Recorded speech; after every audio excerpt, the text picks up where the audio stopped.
নমস্কার, আপনাদের সকলকে স্বাগত জানাচ্ছি আমাদের সকলের চ্যানেল ভক্তিজ্ঞানে। বহুদিন আগে ভারতবর্ষে একজন রাজা রাজত্ব করতেন। রাজা যেমন পরাক্রমী ছিলেন তেমনি ছিলেন দানী। দেব দ্বিজে তার খুবই ভক্তি ছিল। পরের দুঃখে সদাই তার প্রাণ কাঁদত। কোনো প্রার্থী তার কাছ থেকে বিমুখ হয়ে ফিরে যেতেন না। রোজ তিনি মন্দিরে গিয়ে দেব দর্শন করতেন। প্রজাদের নিজের সন্তানের মতোই ভালোবাসতেন। এই রাজা প্রতি বৃহস্পতিবারে দেবগুরু বৃহস্পতির ব্রত করতেন। ষোড়শোপচারেই বৃহস্পতির পূজা করতেন। ব্রাহ্মণ ও গুরু অতিথিকে তৃপ্তি সহকারে ভোজন করাতেন। এছাড়া প্রতিদিন তিনি গরিব দুঃখীদের সেবা দিতেন।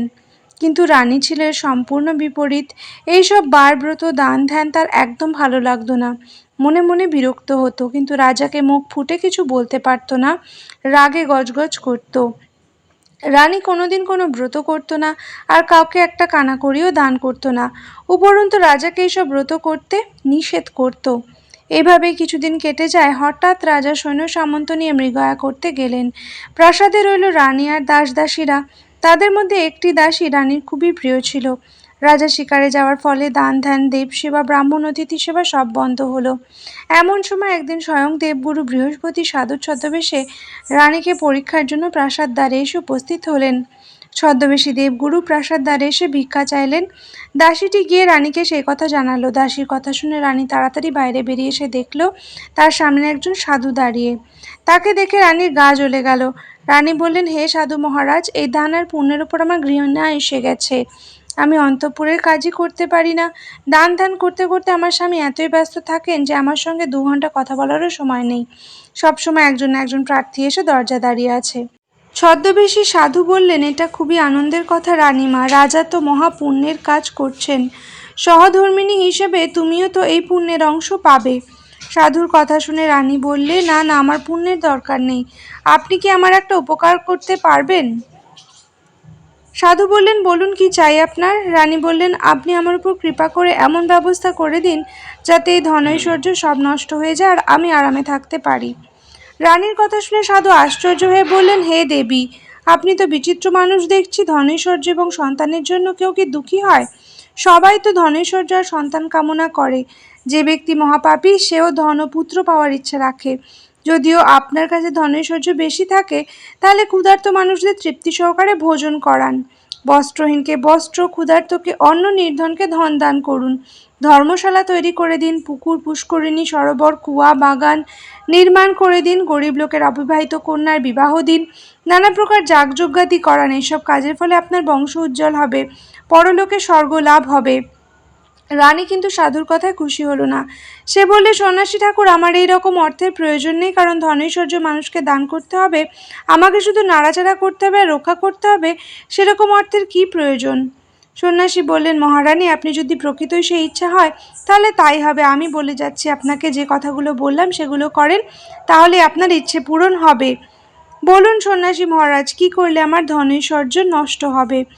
সন্ন্যাসী বললেন, মহারানী, বৃহস্পতিবার ঘরে গোবর লিপ্ত করবেন, মাথার উকুন আদি পরিষ্কার করবেন, মাথা ঘষবেন, ঠিক সময় স্নান না করে বাসি কাপড়ে থাকবেন, রাজাকে ক্ষৌর কার্য করতে বলবেন, মদ, মাছ, মাংস, মাদক দ্রব্য আহার করবেন, ধোপাকে কাপড় কাচতে দেবেন।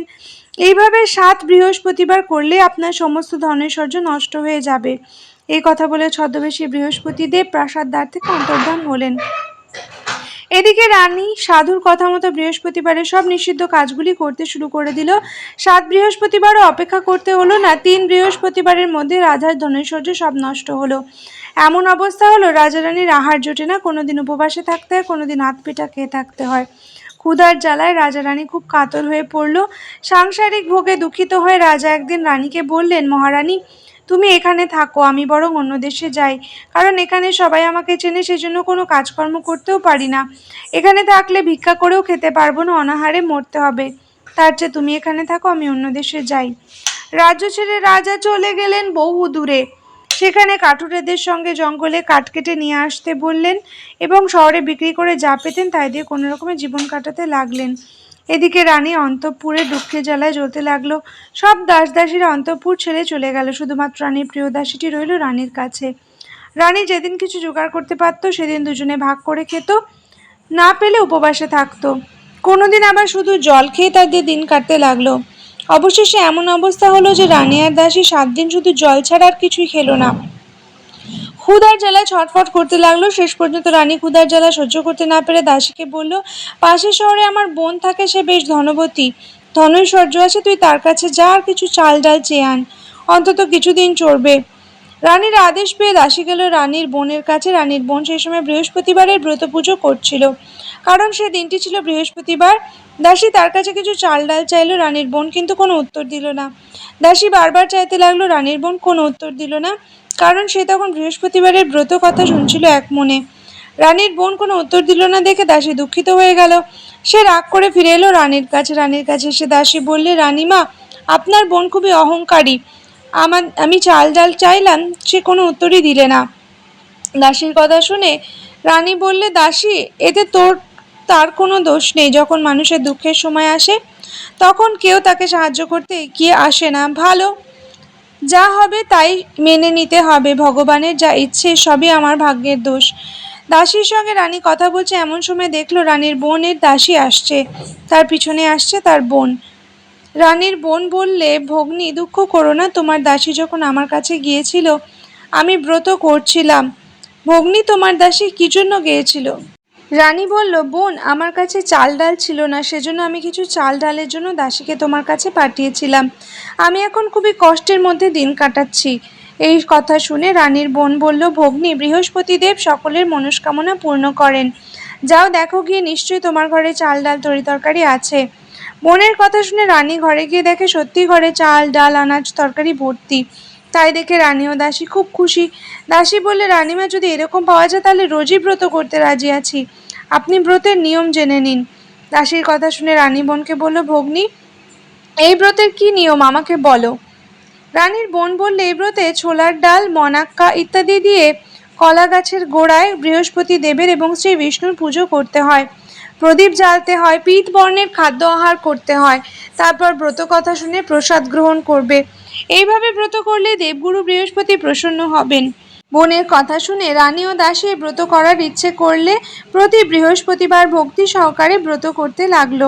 তাদের ব্রতের ফলে ভগবান বৃহস্পতিদেব প্রসন্ন হয়ে দুটি থালায় নানা রকম খাদ্য সাজিয়ে ছদ্মবেশে এসে দাসীর হাতে দিয়ে বলল, দাসী, নাও তোমার রানীর খাদ্য, তোমরা এই খাদ্য আহার করবে। রানী অবাক হয়ে বললে, দাসী, খাদ্য তোকে কে দিয়েছে? একজন সন্ন্যাসী এই খাদ্য দিয়ে গেছেন। রানী বললে, তোকে দিয়ে গেছে, তুই খা। দাসী বললে, রানীমা, সেই সন্ন্যাসী আমাদের দুজনকে খেতে দিয়ে গেছে, সেজন্য আপনি আর আমি দুজনেই এই খাদ্য আহার করব। তখন রানী আর দাসী ভগবানকে নমস্কার করে আহার করলো ও প্রত্যেক বৃহস্পতিবারে বিষ্ণু পূজা আর বৃহস্পতিবারের ব্রত করতে লাগলো। কিছুদিন এই ব্রত করার ফলে দেবগুরু বৃহস্পতি প্রসন্ন হইলেন। তাদের প্রচুর ধনৈশ্বর্য আবার হলো। অর্থ পেয়ে রানী আবার ব্রতে অবহেলা করতে লাগলো। তাই দেখে দাসী বলল, দেখুন রানীমা, আগে আপনি অবজ্ঞা করেছিলেন বলেই দুঃখের সীমা ছিল না, আবার ব্রত করেন বলেই ধনৈশ্বর্য লাভ হয়েছে। তাই বলছি, ভক্তি ভরে ব্রত করুন। দাসীর কথা শুনে রানী আবার ভক্তি ভরে ব্রত করতে লাগলো। গরিব দুঃখীদের দান ধ্যান করত। এর ফলে একদিন রানীর ঐশ্বর্য এত বাড়ল, চারদিকে সুনাম ছড়িয়ে পড়ল। একদিন রানী রাজার কথা চিন্তা করতে করতে মনে মনে বললেন, বৃহস্পতিদেব, রাজাকে তুমি ফিরিয়ে দাও। রানীর প্রার্থনা ভগবান শুনলেন। তিনি রাত্রে রাজাকে স্বপ্ন দিয়ে বললেন, রাজা, তোমার রানী তোমার জন্য দুঃখ পাচ্ছে, তুমি নিজ রাজ্যে ফিরে যাও। রাজা স্বপ্ন দেখে পরদিনই নিজের রাজ্যের উদ্দেশ্যে চললেন। এর আগে একদিন রাজা জঙ্গলে কাঠ কাটতে কাটতে শ্রান্ত হয়ে বসে গালে হাত দিয়ে চিন্তা করছিলেন। এমন সময় বৃহস্পতিদেব ছদ্মবেশে এসে তাকে বলেছিলেন, রাজা, তুমি এত দুঃখ করছো কেন? শীঘ্রই তুমি রাজ্যে ফিরে যাবে।